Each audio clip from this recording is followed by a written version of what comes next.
प्यारे बच्चों नमस्कार। आपका स्वागत है हमारे YouTube चैनल जय क्लासेस पर। भारतीय संविधान के अंतर्गत आज का विषय है संवैधानिक संशोधन।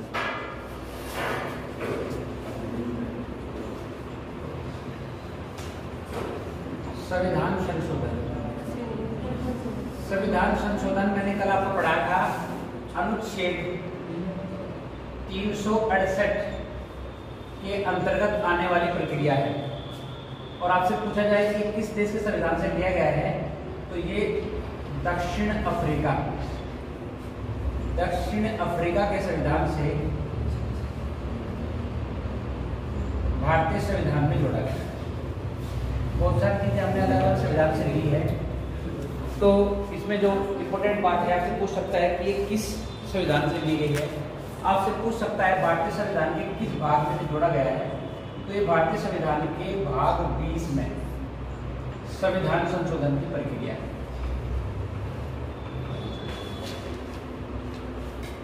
संविधान संशोधन से तात्पर्य है कि संविधान में आधुनिक परिस्थिति के अनुसार कोई परिवर्तन अगर हम करना चाहे तो उसे संसद के दोनों सत्र एवं राष्ट्रपति की अनुमति के आधार पर किया जा सकता है।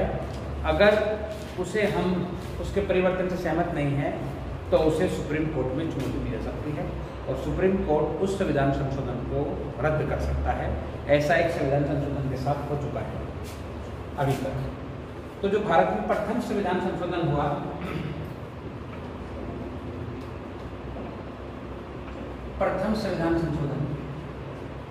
ये बच्चों हुआ है 1951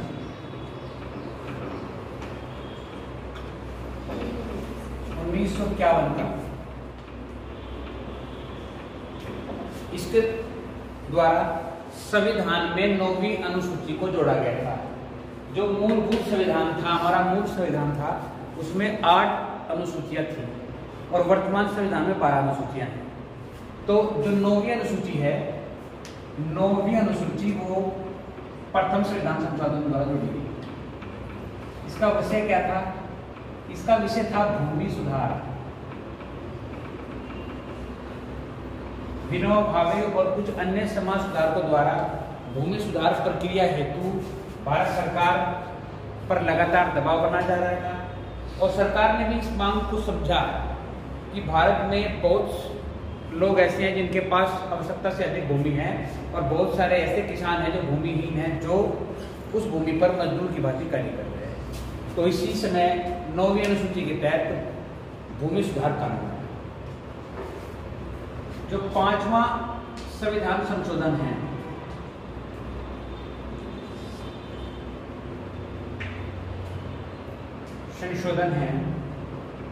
वो आया 1955 55 इसमें राष्ट्रपति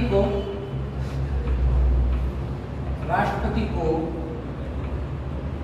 राज्य के अधिकार को प्रावधानिक एवं संगत बनाने के लिए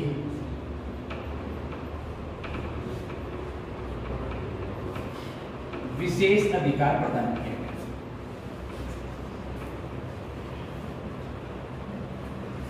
जो 5वां संविधान संशोधन है वो इस बात का समर्थन करता है कि राष्ट्रपति के पास किसी राज्य में आवश्यकता अनुसार राज्य के अधिकार को संकुचित अथवा विस्तारित करने का अधिकार है, जो 5वें संविधान संशोधन द्वारा डाला गया।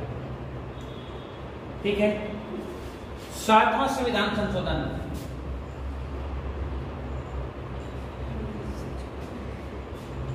इसके ठीक 1 साल बाद ये बच्चों आया 1956। क्या है? ये है राज्य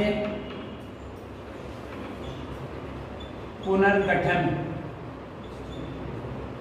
आयोग की स्थापना।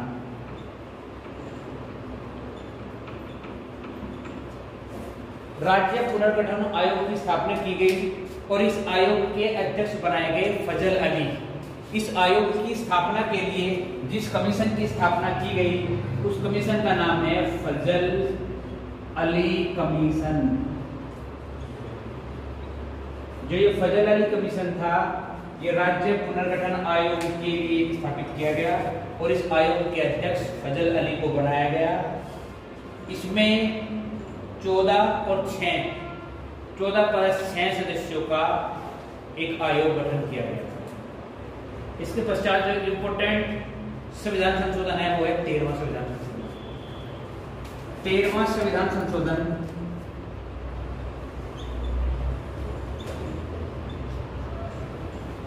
1962 में आया बच्चों। और इस संविधान संशोधन के तहत नागालैंड को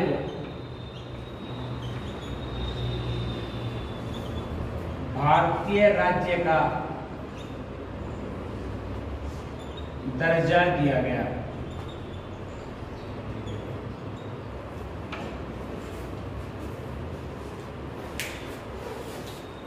तेरहवें संविधान संशोधन 1965 के तहत नागालैंड को भारतीय राज्य का दर्जा प्रदान किया गया। अब जो अगला इंपोर्टेंट संविधान संशोधन है वो है 21वां संविधान संशोधन 1967। 21वां संविधान संशोधन 1967। जो मूल संविधान था उसमें 14 भारतीय भाषाओं को भारतीय भाषा का दर्जा दिया था।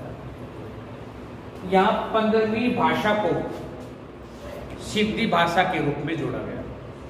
वर्तमान समय में 22 भाषाओं को राष्ट्रीय भाषा का दर्जा प्राप्त है। तो यहाँ 15वीं भाषा सिंधी को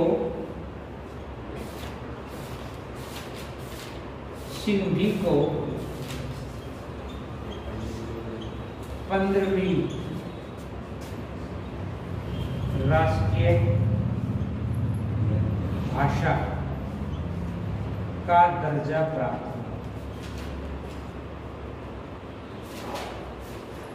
समय समय पर संविधान संशोधन के द्वारा भाषाओं को जोड़ा जाता रहा। पहले 15वीं भाषा सिंधी जुड़ेगी, उसके पश्चात 3 भाषा को जोड़ेगा और अंत में 4 भाषा जोड़ के 28 भाषाओं को भारतीय राष्ट्रीय भाषाओं का दर्जा प्राप्त होगा। इसके पश्चात आ गया 1976 का बेहद महत्वपूर्ण 42वां संविधान संशोधन।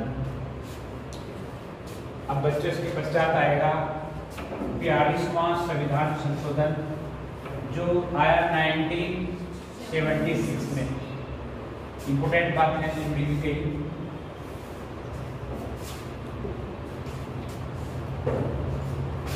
42वां संविधान संशोधन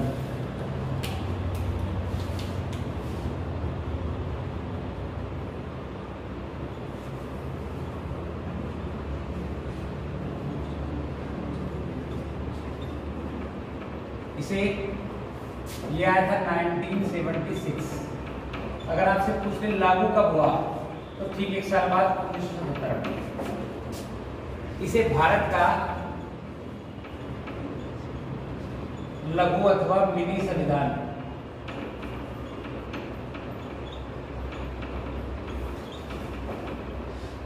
कहा जाता है। इस संविधान से पूर्व घटना घटी वो घटी 1973। इधर संकेत में समझ लो, नोट में समझ लो इस बात को। आउट ऑफ कैमरा तो नहीं है? नहीं सर। 1973 में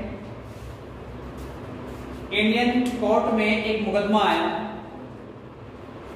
और इस मुकदमे में इस बात पर विचार रखा गया कि क्या संविधान की प्रस्तावना से छेड़छाड़ की जा सकती है। बेहद फेमस मुकदमा है। इसी मुकदमे का नाम था केशवानंद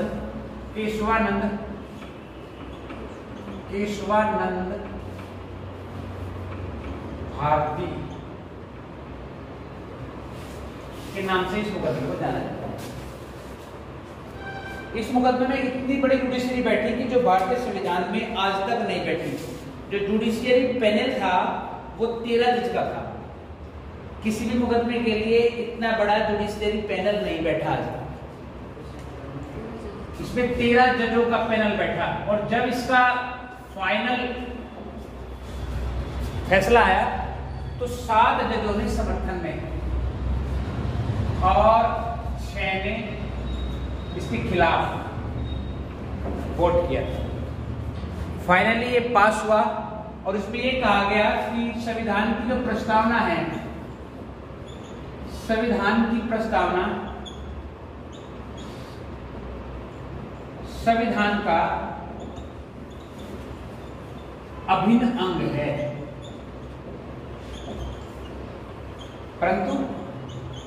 परंतु उसमें संवैधानिक परिवर्तन किया जा सकता है।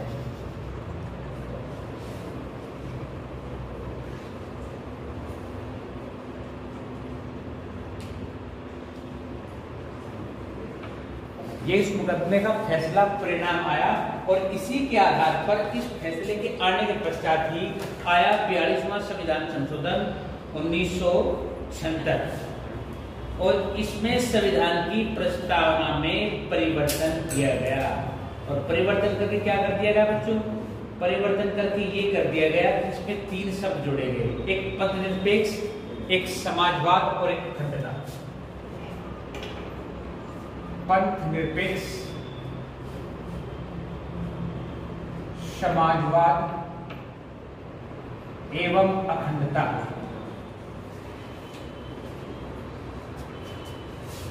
शब्दों को संविधान की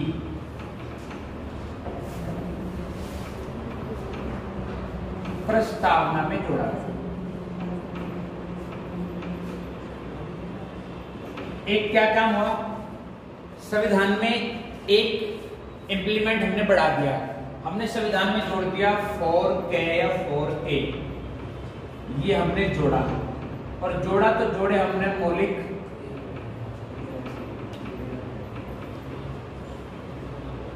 कर्तव्य। और कितने मौलिक कर्तव्य जोड़े बच्चों? कितने? नहीं, 10। वर्तमान समय में 11 मौलिक कर्तव्य है, तो कोई 11 कह रहा है तो उसकी बात से सहमत हूं, लेकिन उस समय जोड़े गए थे 10। 11वां जो मौलिक कर्तव्य है वो जुड़ेगा 6 से 14 वर्ष के बच्चों की अनिवार्य शिक्षा के साथ, वो कहीं और जुड़ेगा, वो भी एक संविधान संशोधन है, उसके बारे में बात करते हैं। तो ये चीजें हमने जो है 42वें संविधान संशोधन के तहत 4A में मौलिक कर्तव्यों को जोड़ दिया और उसके साथ साथ जो संविधान की प्रस्तावना है उसमें मूलभूत रूप से 3 शब्दों को जोड़कर कुछ परिवर्तन किए गए, जिनका आधार रखा गया केशवानंद भारती केस को, जिसमें कहा गया था कि संविधान की प्रस्तावना में परिवर्तन संभव है अगर वो वैधानिक दृष्टि से सही है। तो जो प्रस्तावना है वो संविधान का अभिन्न अंग है, इस बात से उन्होंने इनकार नहीं किया। इसके पश्चात आया 44वां संविधान संशोधन। इंपोर्टेंट है, अपने आप एक्सेप्टेड है, बहुत पूछा जाता है एग्जाम में। इसके बारे में हम पहले बात कर चुके कई बार। मैंने आपसे कहा था कि जो मूल संविधान था उसमें जो मौलिक अधिकार थे वो कितने थे? 7। हमने मौलिक अधिकारों में 44वें संविधान संशोधन के तहत जो संपत्ति का अधिकार है उसे यहां से निकाल दिया और यहां से निकाल के उसको भेज दिया अनुच्छेद 300K में। इसके बारे में शायद कल बात की, ठीक है। और अब ये जो मौलिक अधिकार था, मौलिक अधिकार ना होकर ये बन गया वैधानिक अधिकार, ये बन गया कानूनी अधिकार। इसे कानूनी अधिकार का दर्जा प्राप्त हो गया। ये 44वें संविधान संशोधन के तहत हमने किया है। कब सन लिखा है? 1978, 2 वर्ष बाद 1978 में। इंपोर्टेंट है, इसका सन भी आपसे पूछ सकता है कि किस वर्ष ऐसा किया गया। तो ये किया गया 44वें संविधान संशोधन के तहत। अब बात करते हैं 52वां संविधान संशोधन, बेहद इंपोर्टेंट है। जो इंपोर्टेंट है उस समय 52वें संविधान संशोधन की आवश्यकता क्यों हुई? हुआ ये कि विधायक जो है बड़ी तेजी के साथ विधायक और विधानसभा सदस्य और लोकसभा सदस्य अपने पाले बदल रहे थे, अपने दल बदल रहे थे।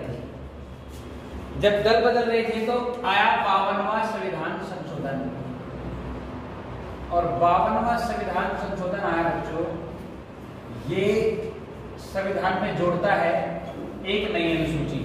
अभी हमने 9वीं अनुसूची जोड़ी थी आपके सामने प्रथम संविधान संशोधन से। 52वां संविधान संशोधन संविधान में 10वीं अनुसूची को जोड़ता है।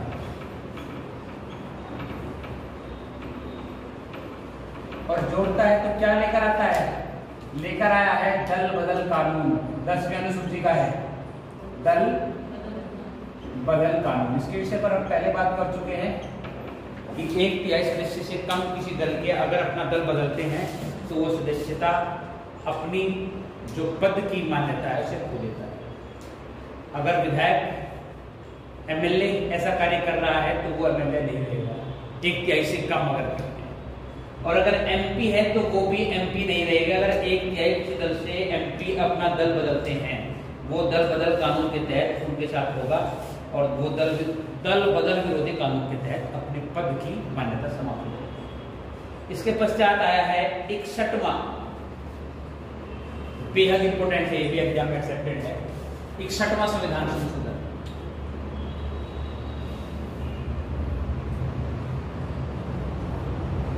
क्या कहता है बच्चों?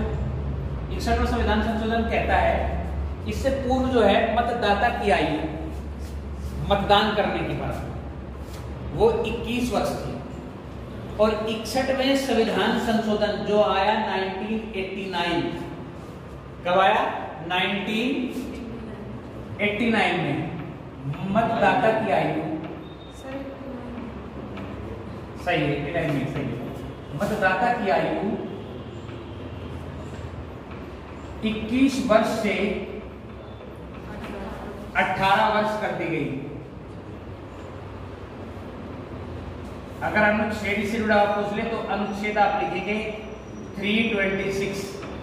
अनुच्छेद 326 में ये अमेंडमेंट किया गया है। अनुच्छेद 326 में इस बात को जोड़ा गया है कि अब वयस्क मतदाता जो है वो 21 वर्ष के बजाय 18 वर्ष हो जाएगा।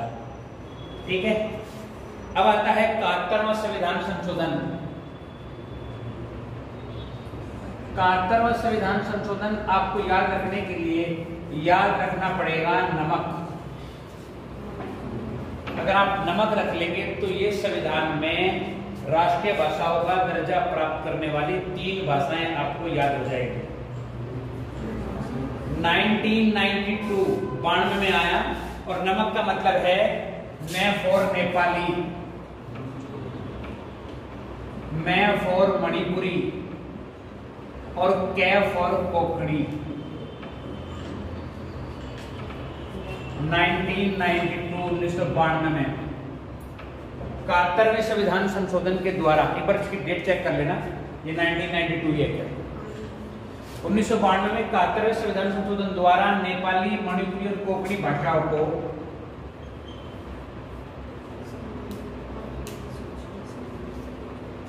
राष्ट्रीय भाषाओं में सम्मिलित किया गया। और अब भाषाएं कितनी हो गई? 18 हो गई।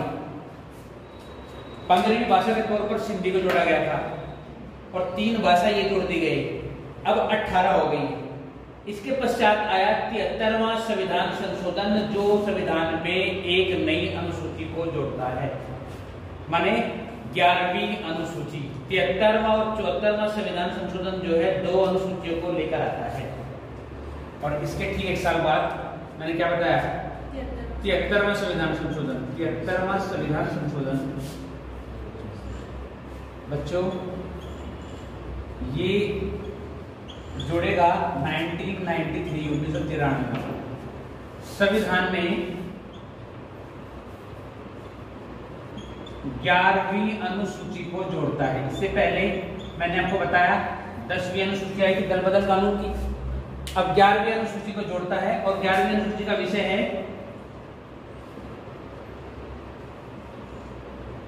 ग्राम पंचायत नियमावली।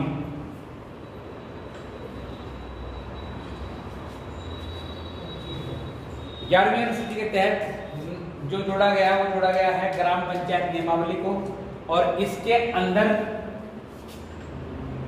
29 नियम स्थापित किए गए। इसके ठीक एक साल बाद में, इसी साल 93 में 74वां संविधान संशोधन हुआ और जोड़ा गया 12वीं अनुसूची को। 1993 में आया ये भी, और इसके द्वारा जोड़ा गया बच्चों संविधान में 12वीं अनुसूची। और 12वीं अनुसूची का विषय क्या है बच्चों? ठीक है, माने नगर पंचायत। और नगर पंचायत की जो नियमावली थी उसमें नियम कितने थे? 18 नियम को जोड़ा गया है। ये दो बेहद महत्वपूर्ण हैं 1993 में आने वाले दो नियम। एक नियम आपका आया ग्राम पंचायत से, जिसे कहा गया 73वां संविधान संशोधन। दूसरा है नगर पंचायत से, ये भी इसे कहा गया 74वां संविधान संशोधन। ये भी 93 में आया, दोनों 93 में ही आया। इसके पश्चात आया 86वां संविधान संशोधन, बेहद इंपॉर्टेंट है, इसके बारे में हम पहले बात कर चुके। अनुच्छेद 21 का इसका समर्थन करता है। और अब यहां से 11वां जो मौलिक कर्तव्य था वो जुड़ गया। 10 का इतना मैंने थोड़ी देर पहले किसी ने बताया था 11 हो। तो 86वां संविधान संशोधन जब होता है बच्चों,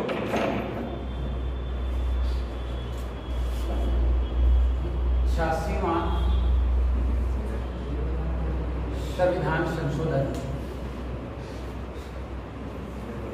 ये होगा 2002 में। इसके तहत अनुच्छेद 21 को जोड़ा गया। कोशिश करो, पहले ही तुम ज्यादा होशियार हो और फिर इधर उधर भटके फिरोगे तो फिर काम खराब हो जाएगा। एक हिंदी में कहावत है, कुछ तो कहानी थी कुछ पूरा डापड़ा। ठीक है, कुछ तो पहले ज्यादा होशियार हो, फिर ध्यान करोगे पड़ोसियों पे तो गड़बड़ हो जाएगी। हाँ, उनका ना अपना ध्यान रखो बस। पहले आप अपना भला करो फिर दूसरों का भला। तो मैंने कहा 2002 में जब 86वां संविधान संशोधन किया गया तो उसके तहत अनुच्छेद 21 को जोड़ा गया, जो आपसे कहता है कि 6 से 14 वर्ष की आयु के बच्चों की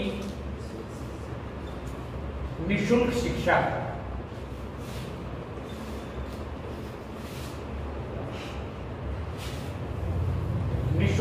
का समर्थन करता है। ठीक है, और क्या? और 11वां मौलिक कर्तव्य भी जोड़ता है। यही 11वां मौलिक कर्तव्य है। माता पिता का मौलिक कर्तव्य है कि वो अपने बच्चों के लिए शिक्षा का प्रावधान रखे, अपने बच्चों को शिक्षा दे। ये 11वें मौलिक कर्तव्य के अंतर्गत आता है, जो संविधान 21 के तहत जोड़ा गया। ठीक है, 2003 में आया 89वां संविधान संशोधन।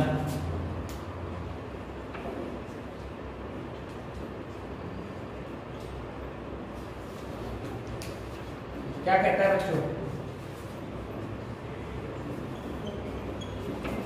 अनुसूचित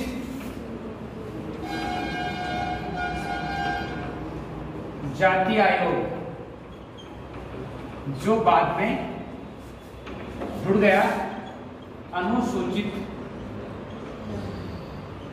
जनजाति आयोग के साथ।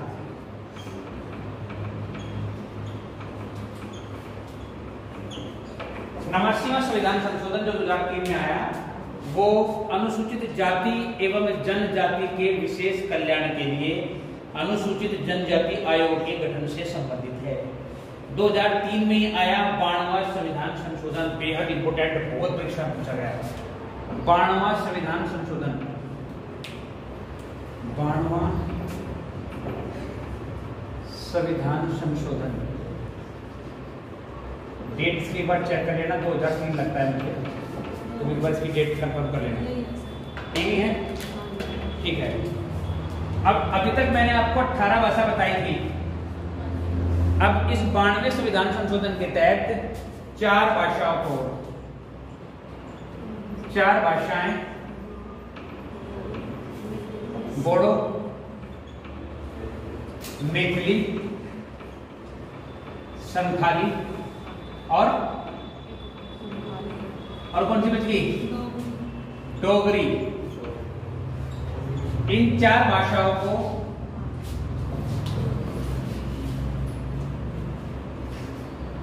राष्ट्रीय भाषा का दर्जा है। और अब वर्तमान समय में 22 भाषाएं जो है भारतीय संविधान से मान्यता प्राप्त राष्ट्रीय भाषाओं की श्रेणी में आती है। ये 92वां संविधान संशोधन है जो 2003 में आया। बहुत परीक्षाओं पूछा गया है इसके बारे में। इससे पहले एक वर्ष, इससे पहला जो संविधान संशोधन है वो 91वां संविधान संशोधन है, उसके बारे में बात कर लेते हैं। 91वां संविधान संशोधन क्या कहता है बच्चों? बीच में जगह नहीं मिलती, से ये लिखते हैं। ये भी 2003 में ही आया।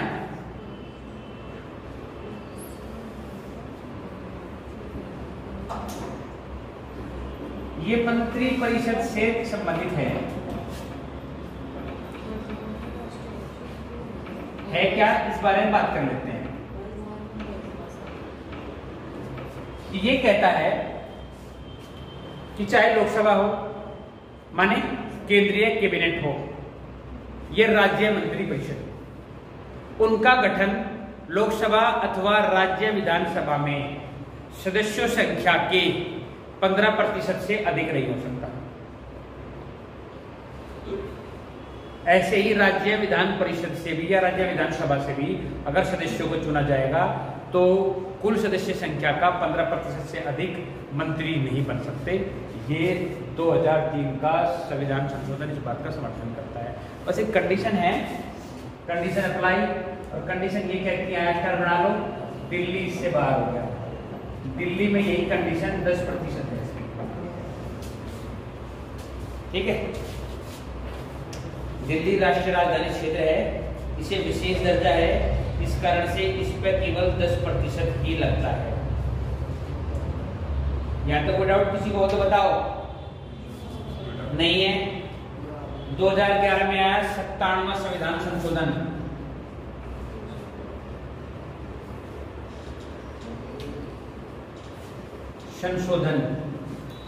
और ये बच्चों समर्थन करता है सहकारी परिषद का। इसमें सहकारी परिषद का गठन किया गया 97वें संविधान संशोधन के तहत। 98वां जो संविधान संशोधन है वो ऐसा संविधान संशोधन है, मैंने बताया था कि एक संविधान संशोधन ऐसा भी है जिसे सुप्रीम कोर्ट ने रद्द कर दिया, वो है 98वां संविधान संशोधन।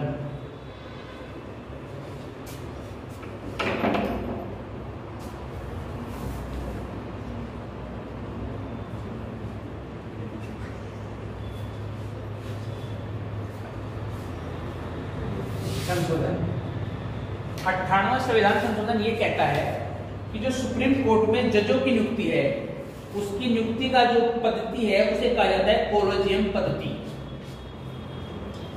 और इस कोलेजियम पद्धति 99 है, 99 जिस पद्धति के तहत सुप्रीम कोर्ट में जजों का चयन होता है उसे कहा जाता है कोलेजियम पद्धति। तो हुआ ये कि 99वें संविधान संशोधन के तहत सदन में इस कोलेजियम पद्धति को बदलकर एनजेएसी पद्धति को डाला। एनजेएसी जिसे सुप्रीम कोर्ट द्वारा रद्द कर दिया गया। सर, हाँ भाई, पद्धति को सिस्टम में तो कहेंगे। हाँ, मेथड सिस्टम चुनाव की प्रक्रिया है। कोलेजियम जो है चुनाव की प्रक्रिया है सुप्रीम कोर्ट के जजों की। और इस पर क्या किया, सदन में संविधान संशोधन करके इस पद्धति को बदलकर एनजेएसी पद्धति को मान्यता प्रदान कर। लेकिन सुप्रीम कोर्ट को अधिकार है कि वो किसी संवैधानिक संशोधन को वहां चुनौती दी जा सकती है। इस संवैधानिक संशोधन को सुप्रीम कोर्ट ने समाप्त कर दिया। ये एकमात्र ऐसा संविधान संशोधन है जिसे सुप्रीम कोर्ट द्वारा समाप्त कर दिया। इसके पश्चात आया 100वां संविधान संशोधन 2015। 100वां संविधान संशोधन।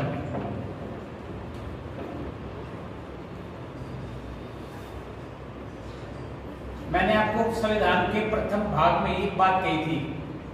मैंने कहा था आपसे कि यदि भारत गणराज्य की सीमाओं में कोई परिवर्तन होता है तो उसकी अनुमति संसद द्वारा ली जाएगी। तो जो 100वां संविधान संशोधन है, हमारे और बांग्लादेश के बीच में एक जगह थी, भारत और बांग्लादेश, और जो इन दोनों के बीच में विवादित भूमि थी उसे कहा गया 3 बीघा कॉरिडोर।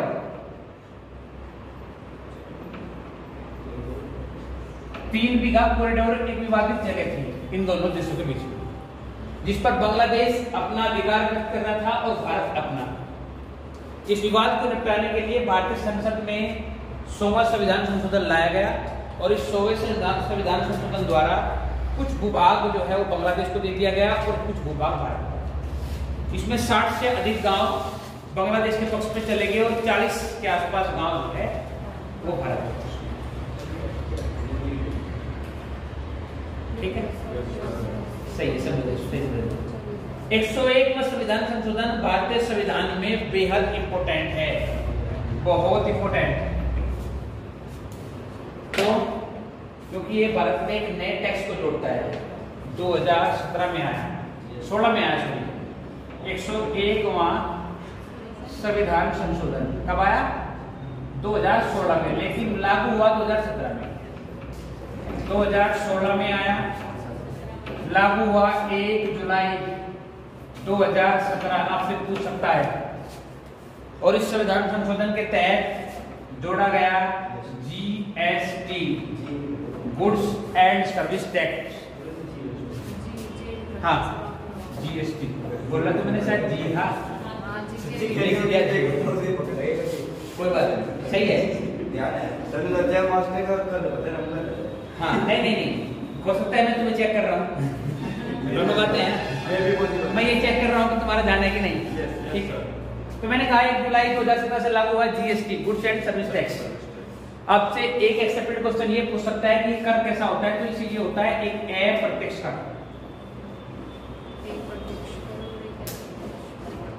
आपसे कई पिछले एग्जाम में एसएससी पूछा गया था कि जीएसटी जो है वो किस प्रकार का कर होता है, परोक्ष, अप्रत्यक्ष, प्रत्यक्ष, या इनमें से कोई नहीं ऑप्शन थे।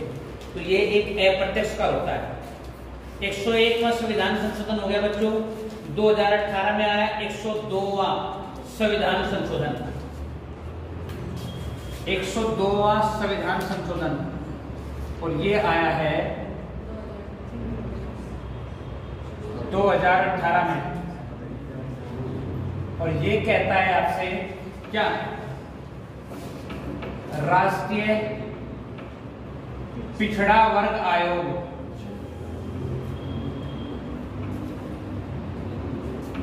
आयोग को संवैधानिक दर्जा प्राप्त हुआ। राष्ट्रीय पिछड़ा वर्ग आयोग का गठन इससे पहले हो गया था, लेकिन जो संवैधानिक स्वीकृति मिली वो मिली 102वें संविधान संशोधन के द्वारा। 103वां संविधान संशोधन आरक्षण से जुड़ा हुआ है।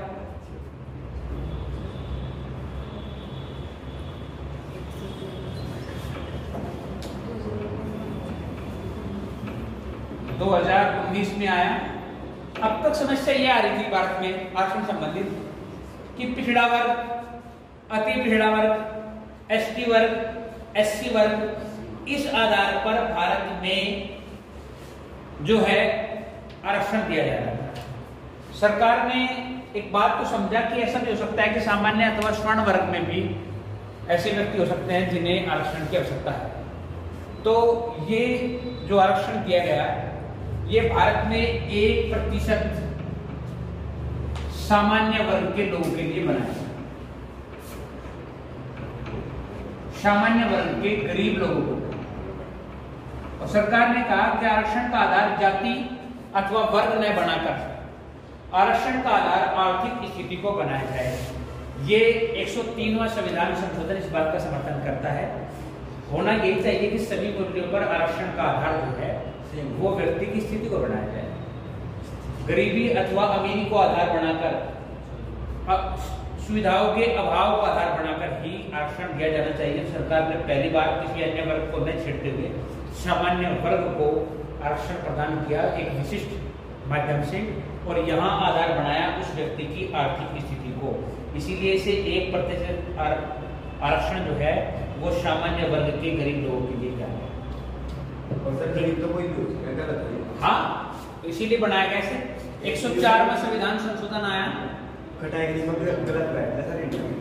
हाँ, लेकिन जो परिवर्तन हो गया उसके पीछे वोटें जुड़ी हुई हैं। अगर आज कोई किसी वर्ग का आरक्षण समाप्त करने की कोशिश करेगी सरकार, तो उस वर्ग का वोट बैंक जुड़ा हुआ है और सरकार खतरे में आ जाएगी। तो कोई भी इसके विरुद्ध कठोर नियम बनाने की कोशिश नहीं कर रहा कि संपूर्ण आरक्षण को समाप्त कर दिया जाए, जातिगत आरक्षण को समाप्त कर दिया जाए और आदमी की आर्थिक स्थिति के आधार पर उसे आरक्षण दिया जाए, तो बेहतर है।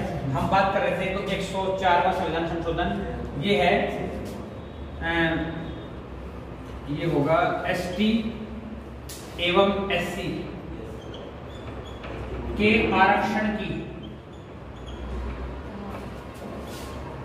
समय सीमा 10 वर्ष निर्धारित की गई। अच्छा, माने अगले 10 वर्ष के लिए बढ़ा दिया गया कह सकते हो, या फिर ये कह सकते हैं कि छोड़ दिया। ठीक, बढ़िया, बधाई। 104वां जो संविधान संशोधन है, मैं आपसे क्या बात कर रहा था, 104वां संविधान संशोधन जो है अनुसूचित जाति एवं अनुसूचित जाति के लिए जो आरक्षण है वो 10 वर्ष के लिए सीमित कर दिया गया कि अगले 10 वर्ष में इसे स्थिति देखकर समाप्त किया जा सकता है अथवा संकुचित किया जा सकता है। 104वां संविधान संशोधन।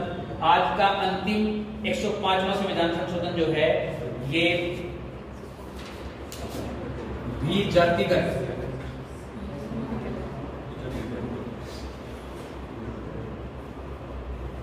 संशोधन है। ये आया 2021 में, जो आपसे कहता है पिछड़ा वर्ग की पहचान के लिए, पिछड़ा वर्ग की पहचान के लिए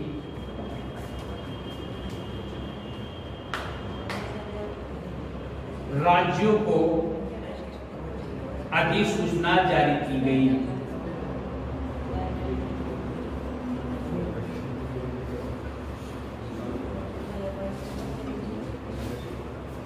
ठीक है बच्चों, इस तरह से हमने लगभग सारे इम्पोर्टेंट संविधान संशोधन के बारे में डिस्कस कर लिया। यहाँ तक मुझे लगता है कि किसी को डाउट हो, आपने वीडियो यहाँ तक इतनी ध्यान से देखी, उसके लिए बहुत बहुत धन्यवाद। Thank you.